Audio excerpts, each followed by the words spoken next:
महाराष्ट्रातील नद्या प्रदूषणमुक्त करण्यासाठी प्रयत्न सुरू असल्याचं मुख्यमंत्री देवेंद्र फडणवीस म्हणालेत। याची सुरुवात केलेली असून थोडा वेळ लागेल असं देखील त्यांनी सांगितलंय। मनसे अध्यक्ष राज ठाकरेंनी गुढीपाडवा मेळाव्यात नद्यांच्या प्रदूषणाचा प्रश्न उपस्थित केला, त्यावर मुख्यमंत्र्यांनी स्पष्टीकरण दिले। मुंबईमध्ये 5 नद्या होत्या, 5 नद्या, कदाचित अनेकांना माहिती पण नसतील। त्यातल्या 4 मेल्या म्हणजे मारल्या। सांडपाणी, झोपडपट्ट्या आणि या सगळ्या गोष्टींबंद त्या 4 नद्या मेल्या आणि 5वी ही आता मरायला आली आहे, ती म्हणजे मिठी नदी। या सगळ्या नद्या मारून टाकल्या आपल्या लोकांनी।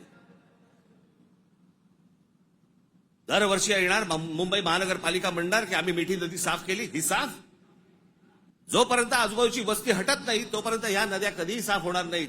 महाराष्ट्रातल्या नद्या या निर्मळ झाल्या पाहिजे, त्या अविरल झाल्या पाहिजे असा आमचाही प्रयत्न आहे। याकरता आपण काही मिशन हातामध्ये घेतलेले आहेत। हे काही फार लगेच करण्यासारखे कामं किंवा होणारी कामं नाही आहेत, कारण प्रत्येक महानगरपालिका, प्रत्येक नगरपालिका, प्रत्येक ग्रामपंचायत याचं एफ्लुएंट ट्रीट करावं लागतं। त्यासोबत उद्योगाचं एफ्लुएंट ट्रीट करावं लागतं। वेगवेगळ्या नाल्यांचं पाणी ट्रॅप करून ते ट्रीट करावं लागतं। एक खूप मोठा हा कार्यक्रम आहे, थोडा वेळ खाणारा, थोडा खर्चिक कार्यक्रम, पण हा केलाच पाहिजे या मताचे आम्ही असल्यामुळे याची सुरुवात आम्ही ऑलरेडी केलेली आहे।